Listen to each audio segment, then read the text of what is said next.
नमस्कार साथियों, मैं सुमन गैलहर काशीदीप क्राइम न्यूज़ में आपका स्वागत है। आइए बात करते हैं आज की ताज़ा खबरों की ओर। वाराणसी, बिना अधिवक्ता के संपत्ति का बैनामा कराने के आदेश से नाराज अधिवक्ताओं ने मंगलवार को मुख्यमंत्री को संबोधित ज्ञापन जिला प्रशासन को सौंपा। इस दौरान अधिवक्ताओं ने डीएम पोर्टिको में नारेबाजी भी की। धरना प्रदर्शन के दौरान अधिवक्ताओं ने आरोप लगाया कि स्टाम्प एवं पंजीयन मंत्री रविंद्र जायसवाल के आदेश पर कई जिलों में बिना अधिवक्ता संपत्ति का बैनामा कराने की खबर अधिकारियों के हवाले से अखबार में प्रकाशित हुई है। यह अधिवक्ताओं को अधिकारियों से वंचित करने का षड्यंत्र है। मंत्री के इस निर्देश के निबंधन विभाग में भ्रष्टाचार को बढ़ावा मिलेगा। अधिवक्ताओं ने मुख्यमंत्री से इसे निरस्त करने की मांग भी की। यह भी कहा कि यदि निर्देश को वापस नहीं लिया गया तो अधिवक्ता आंदोलन करने को बाध्य होंगे। निबंधन कार्यालय तालाबंदी मामले में मुकदमा दर्ज। रविंद्र जायसवाल के बयान को लेकर सोमवार को निबंधन कार्यालय में तालाबंदी करने के मामले में सहायक महानिरीक्षक निबंधन की तहरीर पर 100 अज्ञात वकीलों के खिलाफ केस दर्ज किया गया। रजिस्ट्री को लेकर स्टाम्प मंत्री के बयान के बाद आक्रोशित वकीलों ने रजिस्ट्री कार्यालय में तालाबंदी कर धरना प्रदर्शन किया था। वहीं आज बुधवार राज्य मंत्री स्वतंत्र प्रभार रविंद्र जायसवाल ने प्रेस वार्ता की। अधिवक्ताओं के सहयोग को मना नहीं, किंतु क्रेता विक्रेता स्वयं भी करा सकते हैं।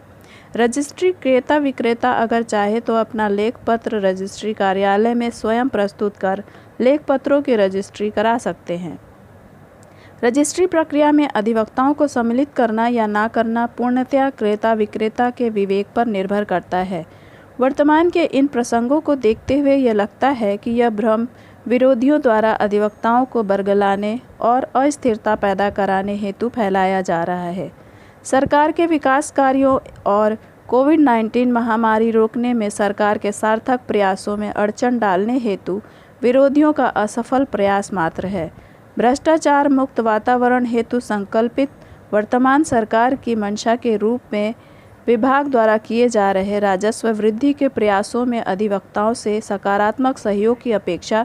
वहीं दूसरी ओर सेंट्रल बार पूर्व अध्यक्ष एवं वरिष्ठ अधिवक्ता डॉक्टर राम अवतार पांडे ने प्रतिक्रिया देते हुए बताया कि यह बिल्कुल गलत और निराधार अधिवक्ताओं के हित में नहीं है।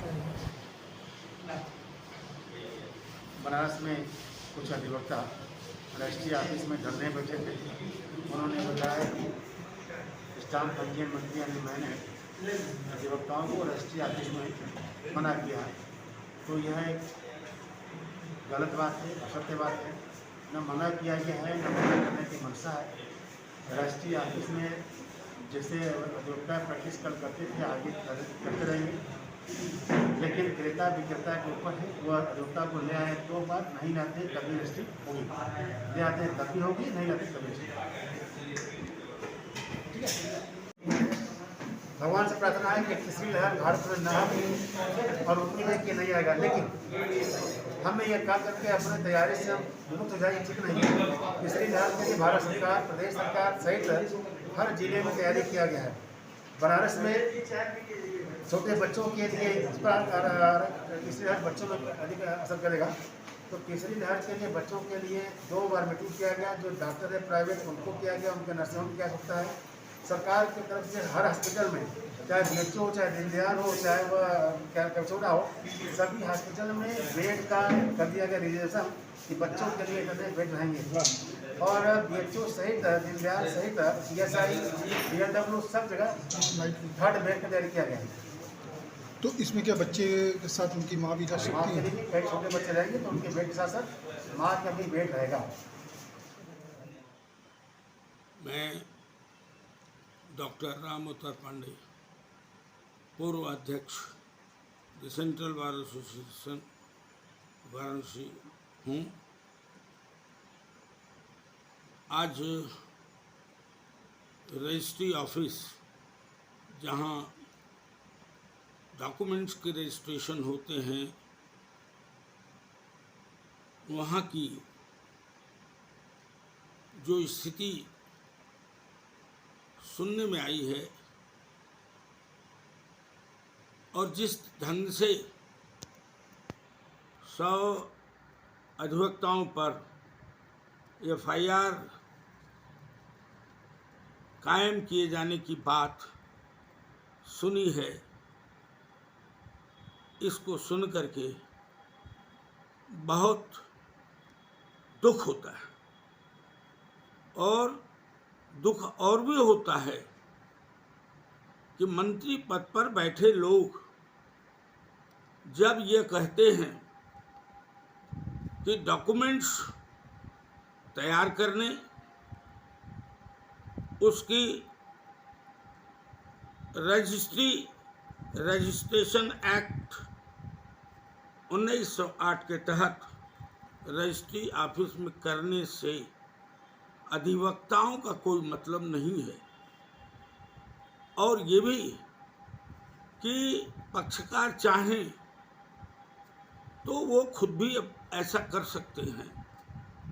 यह बयान, गैर जिम्मेदारा बयान सुन करके भी बहुत कष्ट होता है, और ऐसा कष्ट इसलिए भी होता है कि एक विधि की शिक्षा प्राप्त करने का दावा और दोनों बार एसोसिएशनों का सदस्य होने और अपने को अधिवक्ता कहकर सीना ऊंचा करने वाले व्यक्ति द्वारा किया जा रहा है। इसमें उस व्यक्ति का दोष नहीं है। वास्तव में अगर एक दिन भी अधिवक्ता पेशे में कार्यरत रहा होता, अदालत के सामने उपस्थित हुआ होता, तो वो इस बात को समझ सकता था कि रजिस्ट्रेशन एक्ट डॉक्यूमेंटेशन रजिस्ट्रेशन से अधिवक्ता का संबंध है या नहीं, वो समझ पाता। लेकिन जो अपने को एडवोकेट लिखता है और एक भी डॉक्यूमेंट खुद नहीं लिख पाया हो, वो मंत्री नहीं, कुछ भी हो जाए, वकालत को नहीं समझ सकता। रजिस्ट्रेशन एक्ट भी एक एक्ट है, अधिनियम है, पास बाय द पार्लियामेंट है। उसका प्रयोग सही हो रहा है, गलत हो रहा है, इसका निर्धारण अधिवक्ता ही कर सकता है। अधिवक्ताओं से वहां हटाने का मतलब रजिस्ट्री ऑफिस में, जिसमें सभी जानते हैं रोज लूट होती है, भारी आय होती है, आय कहाँ कहाँ जाती है, उसको लूट की और छूट देना है। एक डॉक्यूमेंट जो रजिस्ट्री होता है उस पर सुप्रीम कोर्ट तक बहस होती है, लोअर कोर्ट तक बहस होती है, वेदर डॉक्यूमेंट वैलिड और नॉट। यह पार्टी तय करेगी। मनमाना रजिस्ट्रेशन के बाद भी डॉक्यूमेंट मंगा करके और मनमाना वैल्यूएशन करके दाम का को वसूल करना, उससे नाजायज रकम की वसूल करना, नोटिस देना, कौन नियंत्रण करेगा इसको? पार्टी नियंत्रण करेंगी। पार्टी ने रजिस्ट्रेशन एक्ट पढ़ा है क्या? पार्टी रजिस्ट्रेशन एक्ट के बारे में जानकारी है क्या? दुखद है। उसकी वैल्यूएशन गलत होती है, निर्णय खिलाफ जाते, उसकी अपील होती है, ये सब पार्टी करेगी। तो अगर ये सारे काम, सारे अधिनियम यही लोग मिलके करेंगे, वकीलों की क्या जरूरत है? तो फिर वकीलों का रजिस्ट्रेशन क्यों 302 के मुकदमे में भी पार्टी तय कर दे? जायदादों के मुकदमे में पार्टी अगर तय कर देती तो अदालत में जाने की क्या जरूरत होती? यह बड़ी विकट स्थिति है, और मुझे तो ऐसा लगता है कि साजिश और योजना के तहत अधिवक्ताओं को एक न एक मुद्दा उनके सामने डाल करके, उनको उलझन में डाल करके, जानबूझ करके परेशान किया जाता है। यह बड़ी दुखद स्थिति है। यह बहुत ही दुखद स्थिति है। आज एक कचहरी यहाँ जाएगी, एक कचहरी 40 किलोमीटर दूर जाएगी, एक कचहरी 50 किलोमीटर दूर जाएगी। काम चल रहा था, सारी चीजें चल रही थी, ये ऐसा क्यों किया जा रहा है? और मैं तो एक बात जानता हूँ, और वो लॉ का सुनिश्चित सिद्धांत है, नीचे से सुप्रीम कोर्ट तक इस सिद्धांत का पालन होता है कि यदि कोई आदेश या कानून या नियम बनाया जाता है, बनाना आवश्यक प्रतीत होता है, तो उसका जिस पर विपरीत प्रभाव पड़ना है उसके बीच में व्यापक विचार और विमर्श करना चाहिए और सबकी बात सुनकर के निर्णय करना चाहिए। ये लोकतंत्र है, यहाँ भारतीय संविधान लागू है, यह कोई डिक्टेटरशिप की जगह नहीं है। तो अगर कोई निर्णय आना था, अगर कोई कानून बनाना था, क्योंकि इसमें शामिल नहीं होगा, इतने अधिवक्ता संगठन हैं, हर बात में इनको अधिवक्ता संगठनों की जरूरत पड़ती है, तो इसमें क्यों नहीं परामर्श किया गया? क्यों नहीं बुला के पूछा गया कि अगर ऐसा किया जाता है तो क्या होता है? धीरे धीरे अधिवक्ताओं को शासन प्रशासन की साजिश से उनके पर कुतरना, एक तरफ कंटेम्प्ट का भय दिखाना, दूसरी तरफ प्रक्रिया से परेशान करना, यह किसी स्वस्थ डेमोक्रेटिक शासन का लक्षण नहीं है। जैसा कि मंत्री जी ने कहा कि क्रेता विक्रेता जो है रजिस्ट्री करा सकते हैं, इस पर उन्होंने प्रतिक्रिया दी, इसके बारे में क्या कहना चाहते हैं? ये गलत है, क्योंकि वो डॉक्यूमेंट लिखा कैसे जाएगा? उस डॉक्यूमेंट, वैलिड डॉक्यूमेंट होने की क्या क्या आवश्यकताएं हैं, ये न क्रेता को मालूम न विक्रेता को मालूम, ये वकील तय करता है। वकील क्योंकि वो कानून का जाता है, वो ये जानता है कि आज एक डॉक्यूमेंट जो रजिस्ट्री हो रही है, इसकी व्याख्या वक्त करने पड़ने पर जो है lower civil court, appellate court, high court, supreme court तक जाएगी और उससे कोई व्यक्ति अपना वैल्यूएबल राइट खो सकता है जरा सी चूक पर। इसलिए यह वकील को छोड़ करके करने की बात माने ये कि वकील किनारे हो जाए, आओ हम तुम सौदा करें, तो ये सौदागिरी होगी, ये वकालत नहीं होगी, ये एक्ट के अंतर्गत कार्य नहीं होगा, बल्कि एक्ट की राय में यह लूटने की प्रक्रिया होगी क्रेता और विक्रेता दोनों को। अधिवक्ता होने के नाते मंत्री जी को क्या संदेश देना चाहेंगे? मंत्री जी को गुण दोष पर विचार करना चाहिए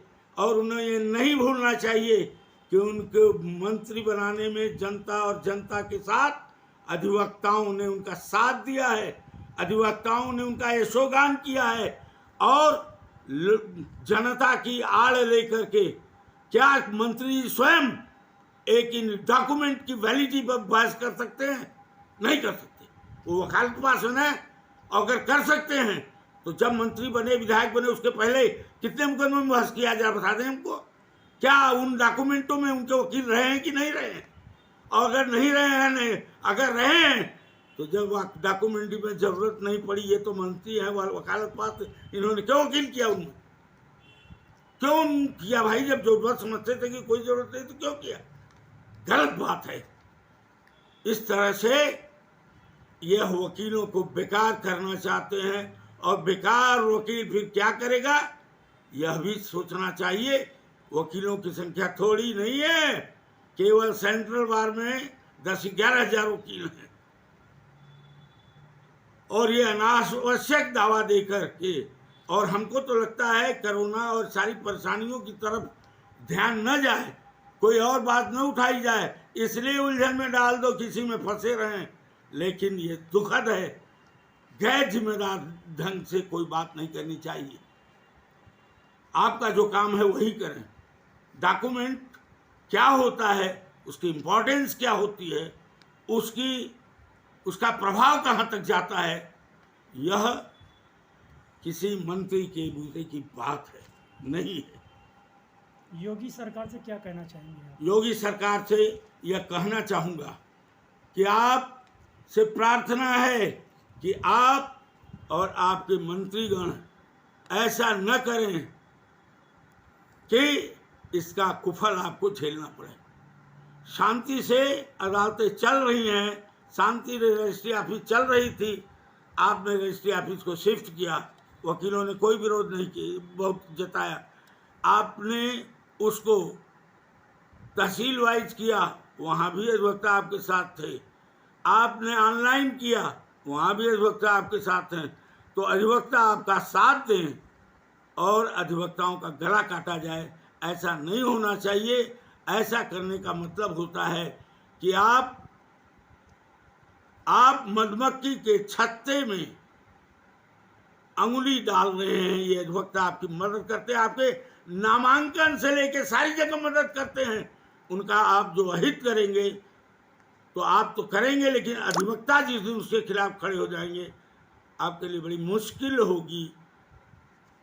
अधिवक्ता से लड़ना बहुत मुश्किल होगा। पाकिस्तान में एक राष्ट्रपति लड़े थे अधिवक्ताओं से और अधिवक्ताओं ने उनको उनकी औकात दिखा दिया, देश से बाहर जाना पड़ा। आप कृपया ऐसा न करें। आप अगर करना ही कुछ है तो अधिवक्ता संगठनों के साथ विचार विमर्श ले करके उनकी राय लेकर कानून बनाएं, तब तो आप सफल होंगे।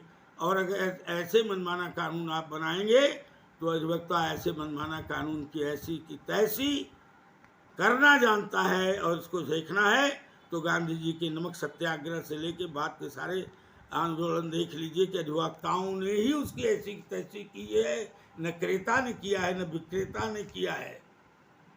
तो इसलिए वकीलों को आप मत छेड़िए, मैं तो आपसे यही चाहूँगा, क्योंकि उन्हीं के बूते पर ये राज आया है। ऐसा न कर दीजिए कि उनकी नाराज़गी कहीं और ले जा करके आपको